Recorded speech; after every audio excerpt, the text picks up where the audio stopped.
नमस्कार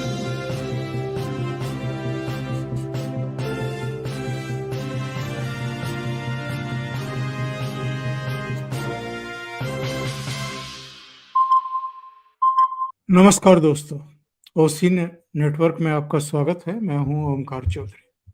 महाकुंभ में अव्यवस्था है, महाकुंभ में ये है, महाकुंभ में वो है। संगम त्रिवेणी पर जो है वो चप्पलें तैरती हुई दिखाई दे रही हैं। वहां का जल पीने के लायक नहीं है। एक कोई प्रवक्ता बैठ कर के आम आदमी पार्टी का कह रहा था कि शौच में डुबकी लगवा दी। मतलब जितनी बदजुबानी हो सकती है, जितना दुष्प्रचार किया जा सकता है विपक्षी दलों के द्वारा, और इसमें भी अखिलेश यादव जो एक जिम्मेदार पद पर रह चुके हैं, 5 साल तक उत्तर प्रदेश के मुख्यमंत्री रह चुके हैं, उनकी तरफ से तो सारी हदें पार की गई हैं, सारी हदें पार की गई हैं।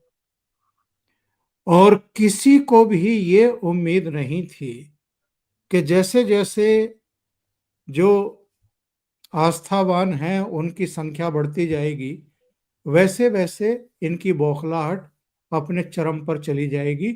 और अब तो कई बार लगता है कि पागलपन के शिकार हो गए हैं। ये इस तरह की बातें आखिर क्यों की जा रही हैं? ममता बनर्जी इसे महाकुंभ के बजाय मृत्यु कुंभ बता रही हैं। ये सब क्या है? ये साइकी जानने की कोशिश करेंगे। और इसके अलावा संभल पर भी चर्चा करेंगे। संभल में बहुत कुछ इस समय घट रहा है। और ये तो अभी जो आरोप पत्र पुलिस ने दाखिल किया है उसमें उसने कह ही दिया है कि ये एक बड़ी साजिश थी। जो वकील हैं विष्णु जैन, उनकी हत्या की साजिश रची गई थी, क्योंकि वो देश भर के ऐसे धर्म स्थलों के लिए आवाज भी उठा रहे हैं, मुकदमे भी लड़ रहे हैं अदालतों में, हर स्तर की अदालतों में मुकदमे लड़ रहे हैं, जिन पर अतीत में उनके विध्वंस करके या ऐसे ही कब्जे किए गए हैं आतताइयों आक्रांताओं के द्वारा, और खास तौर से मुस्लिम्स के द्वारा। तो ना रहेगी बांस, ना रहेगा बांस, ना बजेगी बांसुरी। विष्णु जैन को ही खत्म कर दो। 10-5 दिन, महीना 2 महीना दंगे फसाद होंगे, उसके बाद देख लिया जाएगा। एक बड़ी साजिश थी, लेकिन इसमें भी कुछ पेंच हैं। मेरे दिमाग में कुछ शक और शुबहे हैं, उन पर भी हम चर्चा करेंगे। मेरे साथ जुड़ रहे हैं आपके जाने पहचाने और जिन्हें आपका स्नेह मिल रहा है, बाबा की खरी खोटी चैनल चलाते हैं बाबा रामदास। उनको जोड़ करके फिर चर्चा को आगे बढ़ाते हैं। बाबा जी, बहुत स्वागत है आपका। जय नमस्कार। श्री राम। जय श्री राम। जय श्री राम। बाबा जी, मेरे दिमाग में जो चीजें आ रही हैं वो ये हैं कि महाकुंभ में अगर वाकई अव्यवस्थाएं होती, जैसा ये अखिलेश यादव लगातार राग अलाप रहे हैं, तो सवाल ये है कि 60 करोड़ ने फिर डुबकी कैसे लगा ली अगर अव्यवस्थाएं हैं? राष्ट्रपति गए हैं, उपराष्ट्रपति गए हैं, प्रधानमंत्री गए हैं, गृह मंत्री गए, रक्षा मंत्री गए, उनके कई दूसरे कैबिनेट सहयोगी गए, वित्त मंत्री भी गई। इसके अलावा कई राज्यों के मुख्यमंत्री भी गए, भूटान नरेश भी आए थे।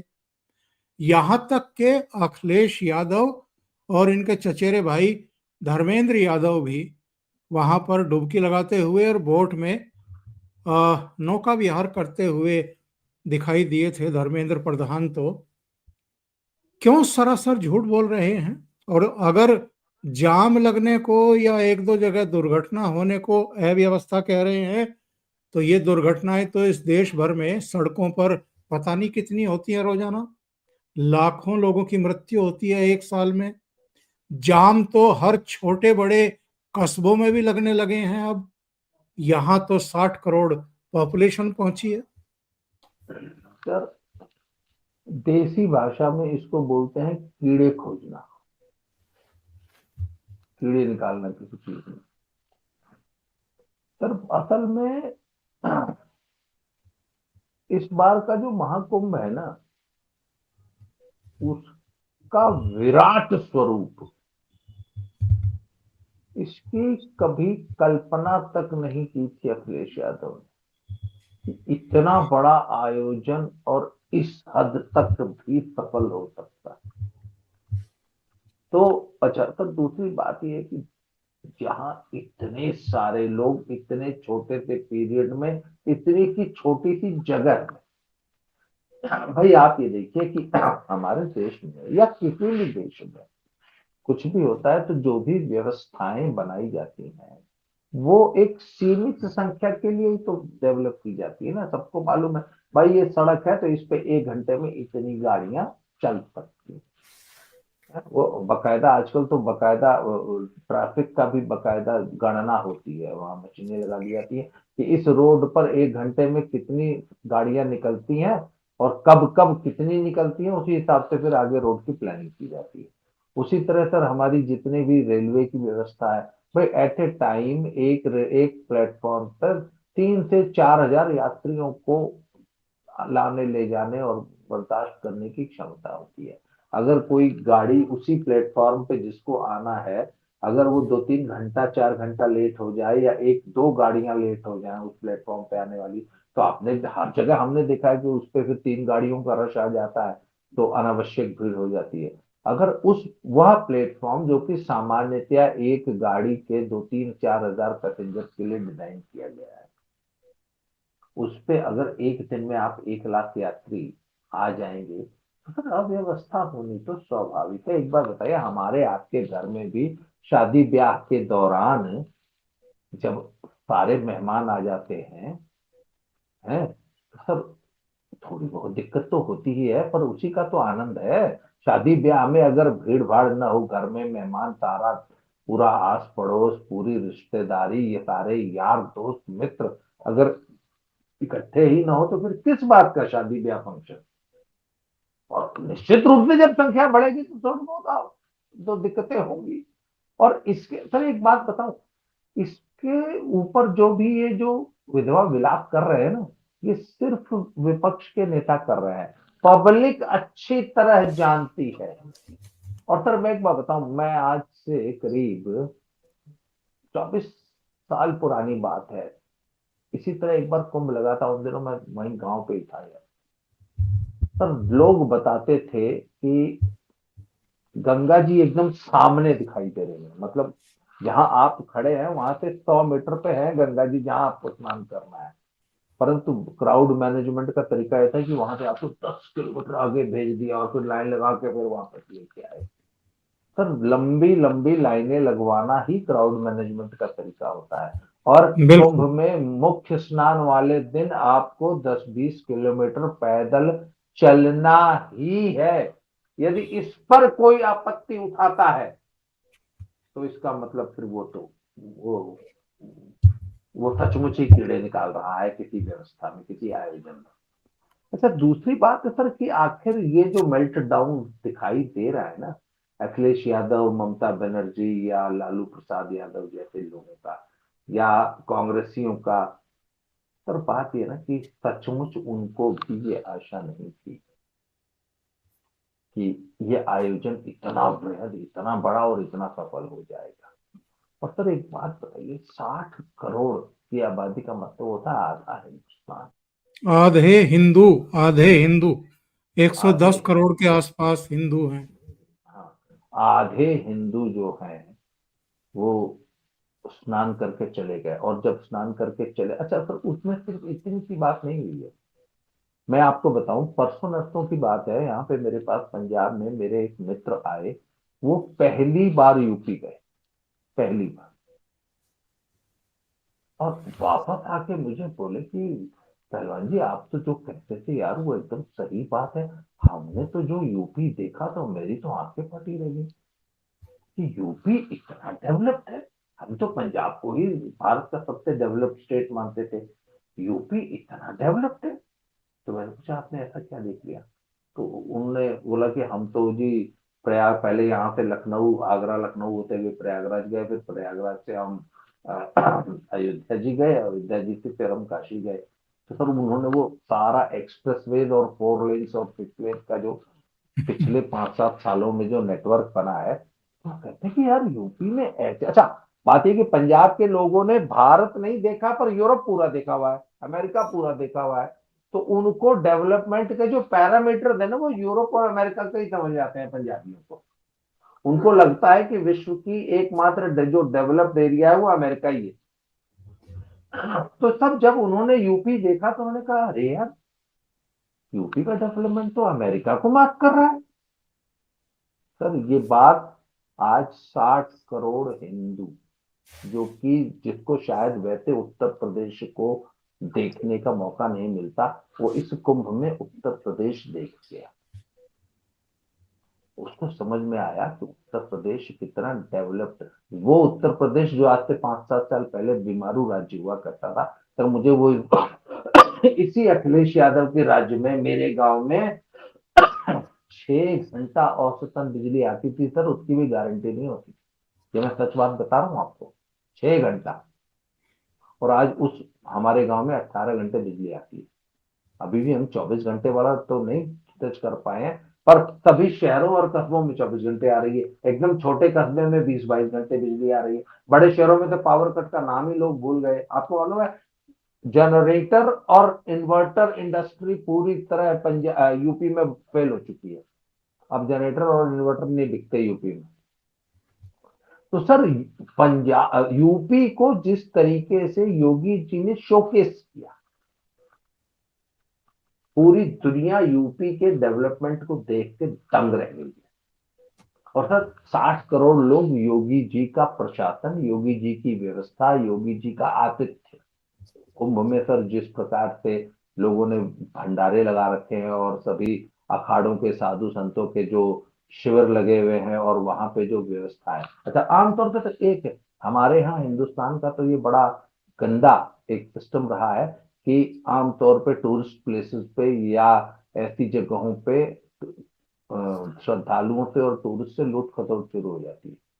जी हाँ। 10 रुपए की चीज 50 रुपए में बिकने लगती है। सर पूरे कुंभ के आयोजन में कहीं से भी ओवर प्राइसिंग की, ओवर चार्जिंग की, किसी किस्म की ठगी की एक भी शिकायत प्राप्त नहीं हुई। नहीं तो आमतौर पे सर मुझे अच्छी तरह याद है, ये जगमोहन के आने से पहले, ये जगमोहन जो राज्यपाल थे 1990 के दशक में, जब ये राज्यपाल बने हैं वीपी सिंह के शासन में, तब ये जो आपका काशी, सॉरी, वैष्णो देवी का जो ट्रैक है ना, जिसपे 14 किलोमीटर की चढ़ाई होती थी, तो इसकी इतनी दुर्दशा थी कि श्रद्धालुओं का इतना दोहन, इतना शोषण होता था, क्योंकि व्यवस्था नाम की कोई चीज नहीं थी। तो पहली बार मुझे याद है 1990 में जगमोहन ने आके उस व्यवस्था को सुधारा था, और सारी नागरिक सुविधाएं क्रिएट की गई थी उस ट्रैक पे। तो पहली बार मुझे याद है, मेरे एक मित्र गए थे, उन्होंने कहा अरे अब तो जी वैष्णो देवी का ट्रैक बहुत अच्छा हो गया, बहुत सुविधाएं हो गई, नहीं तो सर एक घूंट पानी के लिए लोग तरस जाते थे। तो सर जरा सी जब सुविधा मिलती है तो लोग ना बड़े खुश होते हैं। कुंभ में तो सर सुविधाओं का और आतिथ्य भाव, उत्तर प्रदेश के लोगों ने जो आतिथ्य भाव दिखाया है ना सर, उससे लोग अभिभूत है, और सारा क्रेडिट जा रहा है योगी जी को। तो सर योगी जी को अब क्रेडिट अगर मिलेगा, अच्छा एक चीज और बताऊं आपको, ये जितने भी इंडिया अलायंस के बड़े लीडर हैं ना, चाहे ममता बनर्जी हो, चाहे अखिलेश हो, चाहे, इनको एक बात एकदम स्पष्ट है कि आने वाले समय में देश का नेतृत्व इसी योगी को ही करना है। आने वाले समय में प्रधानमंत्री यही व्यक्ति होगा, और ये व्यक्ति अपने आप को बहुत कायदे से भारत की जनता के समक्ष प्रस्तुत कर रहा है। भारत की जनता में इस व्यक्ति की इस कुंभ के माध्यम से ब्रांडिंग हो रही है। तो सर उनकी आंखों के सामने एक मामूली सा सांसद इतना बड़ा लीडर बन गया, उनकी आंखों के सामने देखते देखते, क्या आज पूरे विश्व में उसकी चर्चा हो रही है। आप बताइए, ये वही आदित्यनाथ है ना जो अपनी व्यथा सुनाते हुए संसद में रो पड़े थे, और बिल्कुल, और बिल्कुल। मुख्तार मुख्तार अंसारी जैसे टुच्चे दो कौड़ी के माफिया ने उनको जो है इतना प्रताड़ित कर दिया था कि संसद में अपनी व्यथा सुनाते सुनाते बेचारे रो पड़े थे। वही योगी आज विश्व के सबसे टॉलेस्ट लीडर्स में उसकी गिनती होने जा रही है। इस बात को ये अखिलेश यादव, लालू यादव, ममता बनर्जी और ये जितने भी इंडिया अलायंस के लीडर्स हैं, ये सब लोग समझ गए। इसलिए वो मेल्ट डाउन हो रहा है। और असल में असल वो आलोचना कुंभ की नहीं है, वो आलोचना असल में हो रही है योगी जी की, because they feel threatened from Yogi ji. ये बताइए कि 2027 के चुनाव का भय सता रहा है क्या? क्योंकि लोकसभा चुनाव में जो कुछ हुआ था उसके बाद तो ये बहुत फैल फैल करके चल रहे थे, कॉलर खड़े कर रहे थे। पार्लियामेंट में भी सबसे आगे वाली पंक्ति में वो फैजाबाद के सांसद को लेकर के बैठते थे, उनको अयोध्या का राजा बताने लगे थे। अभी जो 10 सीटों का उपचुनाव हुआ है उसमें यूपी की जनता ने इनकी हैकड़ी निकाल दी। 8 सीटें बाबा ने जीत ली, भारतीय जनता पार्टी ने। जी अब जैसा कि आप कह रहे हैं कि बाबा का कद तो इतना बढ़ गया है कि अब 2027 तो औपचारिकता मात्र दिखाई देने लगी है। जी महाकुंभ में जो व्यवस्थाएं इन्होंने की हैं वो अभूतपूर्व हैं। देश तो देश, विदेशियों ने भी उसकी मुक्त कंठ से प्रशंसा की है। तो अखिलेश यादव बुरी तरह घबरा गए हैं। सर एक बात बताऊं, मिल्कीपुर की हार के बाद स्थानीय लोगों ने एक बात कही कि जिस दिन तुमने इस अवधेश प्रसाद को अयोध्या का राजा कहा था, उसी दिन तुमने अपनी पतन की दास्तान, अपने पतन की कहानी लिख दी। और इस मिल्कीपुर में जो तुम्हारी इतनी बुरी हार हुई है, मिल्कीपुर और इन सभी 8 सीटों के उपचुनाव में, वो सिर्फ इसलिए हुई कि तुम्हारा दिमाग इतना खराब हो गया था 2024 के लोकसभा चुनाव के चलते कि तुम अवधेश जैसे एक सामान्य मानवी को की तुलना और जो है फैजाबाद सीट की विजय को तुम अयोध्या विजय के रूप में प्रसारित करने लगे। और अवधेश प्रसाद को तुमने राजा राम से तुलना कर दी। बस यहीं से जनता ने तुमको सबक सिखाने की ठान ली थी और वही तुम्हारे पतन का कारण बना। और यही तुम्हारे पतन का कारण आगे भी बनेगा। जब तक लोगों को इस अवधेश प्रसाद का चेहरा याद रहेगा, जितना तुम इसका चेहरा दिखाओगे, उतने लाख वोट, जितनी बार मीडिया अवधेश का चेहरा दिखाएगी, उतने लाख वोट अखिलेश के कम होते जाएंगे। और सर एक बात बताऊं आपको, मैं परसों की बात बताऊं, 8 लाख करोड़ का बजट प्रस्तावित किया है योगी जी ने उत्तर प्रदेश का। तो उस बजट को अगर आप ध्यान से देखें ना, तो उसमें 4 मुख्य बातें। सबसे पहले तो 5 जो बड़े हमारे तीर्थ स्थल है उत्तर प्रदेश के, उनके कॉरिडोर डेवलपमेंट के लिए लगभग 1,000 करोड़ रुपए सैंक्शन किया है। उसमें माँ विंध्यवासिनी माँ विंध्यवासिनी के मंदिर के कॉरिडोर बनाने के लिए है, बाकी बिहारी मंदिर मथुरा, आपके ये नैमिषारण्य, चित्रकूट और पता नहीं एक मंदिर और है। इस तरीके से ये तो 5 बड़े प्रोजेक्ट्स हैं। इसके अलावा जो छोटे छोटे जो मंदिरों को जीर्णोद्धार और उनके सौंदर्यीकरण के लिए जो पैसे दिए गए हैं वो अलग है। अब लोग कहेंगे कि बजट में मंदिरों का कॉरिडोर और सुंदरीकरण पे इतना, बाबा जी आप खुश क्यों हो रहे हैं? क्योंकि योगी जी ने कुंभ के माध्यम से यह दिखा दिया कि कुंभ और रिलीजियस टूरिज्म, टेम्पल इकोनॉमी, वाणिज्य व्यापार और इकोनॉमी का कितना बड़ा वाहक है और कितनी ह्यूज इकोनॉमी उत्तर प्रदेश के रिलीजियस टूरिज्म से डेवलप हो सकती है। ये इसकी एक छोटी सी वानगी देखी है लोगों ने। अच्छा, मैं आज आपको एक बात और बताऊं। सर चलो, कुंभ तो अर्ध कुंभ 6 साल में, महाकुंभ 12 साल में, और पूर्ण कुंभ 12 साल में, और महाकुंभ 144 साल में आता है। सर माघ मेला तो हर साल आता है, और माघ मेला की ड्यूरेशन भी यही रहती है, मतलब खिचड़ी से लेके और शिवरात्रि तक। सर मैं आज आपको बता रहा हूँ, जितना बड़ा कुंभ पहले लगता था ना आजम खान के जमाने में, जो अखिलेश यादव ने लगाया था, जिसपे हार्वर्ड वाले इनकी पीठ ठोक रहे थे, ये सो कॉल्ड। पर हर साल आज के बाद आप देख लीजिएगा, जितना भी माघ मेला लगेगा वो उस कुंभ से आजम खान वाले, माफ कीजिएगा, मेरी तबीयत ठीक नहीं है, आजम खान वाले महाकुंभ से बड़ा तो माघ मेले का साइज होने जा रहा है। और ये हर साल, सर ये जो आपने भीड़ देखी है ना सड़कों पे, ये अब now this is going to be annual affair. हर साल जनवरी, फरवरी, मार्च, अप्रैल में उत्तर प्रदेश में यही इकोनॉमिक एक्टिविटी होगी। ये एक रिलीजियस सर्किट बन जाएगा, और इसमें आने वाले 2-3 सालों में नैमिषारण्य। अच्छा, अभी भी आपको मालूम है, मेरे एक मित्र हैं, वो उधर रीवा साइड से आ रहे थे, वो कहते था मैहर देवी पे मैंने जीवन में इतनी भीड़ नहीं देखी जो इस साल, पूरे रूट पे, कहते रीवा तक जाम। कहते हैं हमारे देश के जितने भी तीर्थ स्थल हैं, उन सबको एकदम काशी विश्वनाथ कॉरिडोर की तरह उसको व्यवस्थित करके, थोड़ा सा रिवाइव करके, सुंदरीकरण करके तीर्थ यात्रियों के लिए अच्छी सुविधाएं जुटा दीजिए। तो जितनी आज पूरे देश की इकोनॉमी है ना, उतनी अकेले टेम्पल इकोनॉमी होगी। मैं ये कह रहा हूं कि योगी आदित्यनाथ ने जो बताया है 3.5 लाख करोड़ अकेले जी महाकुंभ से।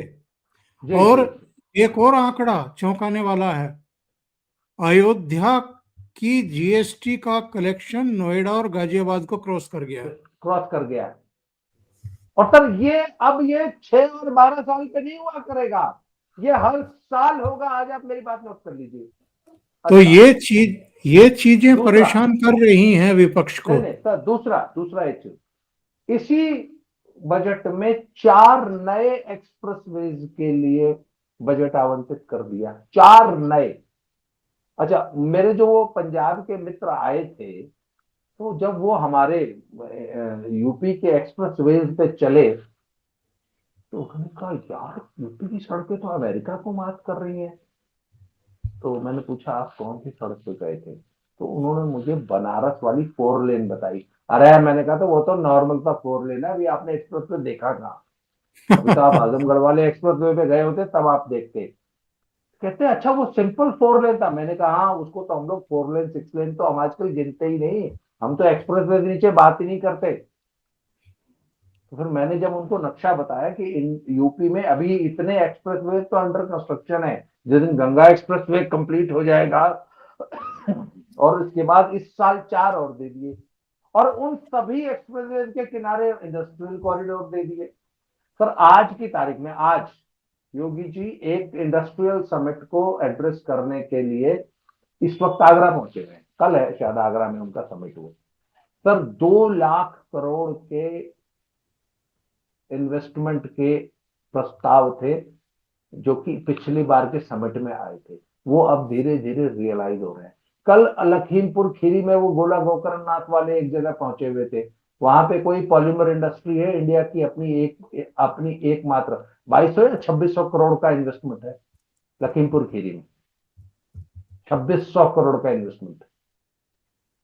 और साथ में लखीमपुर खीरी में एक शिव मंदिर है, उसका भी कॉरिडोर का शिलान्यास करा है। तो सर बात यह नहीं कि सिर्फ टेम्पल इकोनॉमी नहीं, पॉलीमर के कारखाने का भी उद्घाटन किया, और शिव मंदिर के कॉरिडोर का भी शिलान्यास किया और एक्सप्रेसवे का भी उद्घाटन किया। तो सर योगी जी ने जो संपूर्ण विकास, सर्वांगीण विकास, टोटल डेवलपमेंट, जिसमें सर जो टेम्पल इकोनॉमी होती है ना सर, उसमें चाय बेचने वाला और फूड बेचने वाला और तिलक लगाने वाला भी कमाता है और 7 स्टार होटल वाला भी कमाता है। इस इकोनॉमी की जो सबसे बड़ी खासियत है कि इसमें समाज का हर व्यक्ति लाभान्वित होता है। तो सर ये इतना बड़ा एक इकोनॉमिक डेवलपमेंट प्रोग्राम है जिसको लेके अखिलेश जी आशंकित है, आतंकित है, क्योंकि ये अकेला महाकुंभ ही पूरी यूपी को देश का सिरमौर बना देगा। बिल्कुल बिल्कुल। इसलिए घबराए हुए हैं अखिलेश यादव। ये बाबा का तो कद भैया इतनी तेजी से बढ़ रहा है। पर बाबा तो अब लोकप्रियता के मामले में योगी जी के मोदी जी के बराबर पहुंच रहे हैं। कहीं निश्चित आ कहीं गया। तो कहीं कहीं तो मोदी जी तो ऊपर निकल जाते हैं। बिल्कुल पर सही कह अखिलेश रहे हैं। अखिलेश अखिलेश क्यों नहीं घबराएंगे? और ये जो संभल को भी तीर्थ नगरी के रूप में विकसित करने का फैसला किया है बाबा ने। सर एक बात बताऊं आपको, बहुत बहुत कोसते होंगे मुसलमान जब आपस में बात करते होंगे ना तो अखिलेश यादव को, और बहुत कोसते होंगे उस दिन को जब इनको बहला फुसला के, भड़का के, उस दिन पत्थरबाजी के लिए वो 2-3 हजार लोग इकट्ठे करके और पत्थरबाजी जो करवाई थी। किसी ने सपने में भी सोचा था कि ये उस मस्जिद की सर्वे के खिलाफ की गई पत्थरबाजी और वो जो षड्यंत्र था वो मुसलमानों को इतना महंगा पड़ेगा? सर एक बात बताऊं, पिछले 3 महीने जरा फोकस हटा हुआ था योगी जी का। योगी जी का अभी भी रूटीन है कि आज गोला गोकर्णनाथ में थे तो भाग के सीधे वहां से प्रयागराज गए, कल आगरा आएंगे, वहां से भी भाग के वापस प्रयागराज जाएंगे। सर 26 तारीख तक योगी जी प्रयागराज में बिजी हैं। सर संभल की असली कहानी तो 26 के बाद शुरू होगी। और एक बात बताऊं आपको, आज की तारीख में 10 जो वहां पे कूप खोद के निकाले गए थे उनके तात्कालिक डेवलपमेंट के लिए और सुंदरीकरण के लिए वहां की नगर पालिका ने लगभग 1.9 करोड़ का एक मास्टर प्लान बना के दिया है कि जी हमें फिलहाल इन कुओं को रिवाइवल के लिए और ठीक ठाक करने के लिए 2 करोड़ का ये बजट है और ये हमारा प्रस्ताव है, इसकी आप टेंडरिंग कर दीजिए। तो हम ये 10 कुएं, अभी फिलहाल सिर्फ 10 कुएं, फिर इसके अलावा टोटल 69 तीर्थ है वहां पे, 19 कूप है। और क्या वहां के सर डीएम ने क्या किया है कि पूरा का पूरा रेवेन्यू विभाग, जितने पटवारी तहसीलदार है ना, मतलब सब अपने अपने कागज पत्तर ले गए लोग, और पूरे संभल में, पूरे संभल जिले में, शहर में नहीं, पूरे संभल जिले में जितने मंदिर, बावड़ी, कुएं, तालाब है, सबका रिकॉर्ड चाहिए मुझे। और सबका 1-1 इंच भूमि खाली कराइए और सबको वापस 11वीं शताब्दी वाले स्वरूप में करा दीजिए जब संभल महातीर्थ हुआ करता था, कल की भगवान का। तो सर आज का मुसलमान कह रहा है कि अच्छे खासे हिंदुओं की जमीन पे, हिंदुओं के मंदिरों पे, हिंदुओं के तीर्थ स्थलों पे कब्जा करके उनके ऊपर घर बना के मस्ती से रह रहे थे कि किस कम बखत ने हमको किस घड़ी में जो है पत्थरबाजी में फंसवा दिया और शैतान जो है वो हमारे सिर पे सवार करा दिया। और उस शैतान की शैतानी का यह नतीजा है कि आज पूरा का पूरा संभल हमें अपने हाथों से खोद के वापस हिंदुओं को सुपुर्द करना पड़ रहा है। और सर अभी तो जरा 26 तारीख वाला शिवरात्रि का नाम जीत जाने दीजिए, संभल की असली कहानी तो 26 से शुरू होगी। अभी तक तो कुंभ चल रहा था और चार्जशीट दाखिल होनी शुरू हो गई है। लेकिन चार्जशीट में मुझे एक पेंच दिखाई दे रहा है। जब ये दंगा हुआ था, कुंदरकी की हार के तुरंत बाद ये सब शुरू हुआ था और तब कहा गया था कि ये बौखलाहट का नतीजा है। तब कहा गया था कि संभल का जो सांसद है ये उसका किया धरा है। अब जो पुलिस की कहानी आ रही है वो कह रही है कि कोई दुबई में बैठा हुआ है उसने वहां अपने किसी गुरके जिसका नाम गुलाम है उसको आदेश दिए कि साहब विष्णु जैन की हत्या करवाओ, कर्फ्यू लगवाओ, सारे हिंदुस्तान में दंगे फसाद शुरू करवाओ। ये सारी चीजें कही जा रही हैं। यानी विष्णु जैन की हत्या की साजिश थी, इसमें तो मुझे कोई संदेह नहीं है। लेकिन फिर इसमें जियाउर रहमान बर्क की भूमिका कहाँ गई, या समाजवादी पार्टी की भूमिका कहाँ गई, अगर कोई थी तो? तो इसके अलावा एक संभल का विधायक है, उसकी भी भूमिका है। हाँ हाँ, वहां पे जो उस दिन जो भीड़ इकट्ठी थी, उसमें आपस में कंपटीशन चल रहा था।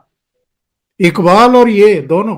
हाँ, तो वहां पे सर ये था कि अगर इस पे पत्थरबाजी होती है और पुलिस पार्टी और कोर्ट कमिश्नर के ऊपर हमला होता है, तो अंत में फिर इसका क्रेडिट कौन लेगा? तो वो क्रेडिट लेने के चक्कर में सांसद ने अलग भीड़ जुटाई थी सर, विधायक ने अलग जुटाई थी, और ये एक दूसरे के ऊपर पत्थरबाजी और फायरिंग करने लग गए। वो जो 5 लोग मरे हैं, वो इनकी आपसी फायरिंग का नतीजा था। जी जी। तो सर इसमें सांसद जी भी जाएंगे और विधायक जी भी जाएंगे। और सर एक बात बताऊं आपको, सर यहां से समाजवादी पार्टी की बर्बादी की दास्तान संभल से शुरू होगी, मैं आपको बताऊं। बस आप सिर्फ 2 महीना रुकिए, 2 महीने। अभी जरा ये महाकुंभ से योगी जी जो है जरा खाली हो जाए, वो एक बहुत बड़ा दायित्व कंधे पे आया, बस वो सब चल बीत जाए। 26 तारीख का स्नान, उसके बाद 28-29 तक जो है वहां से भीड़ थोड़ी सी छट जाएगी।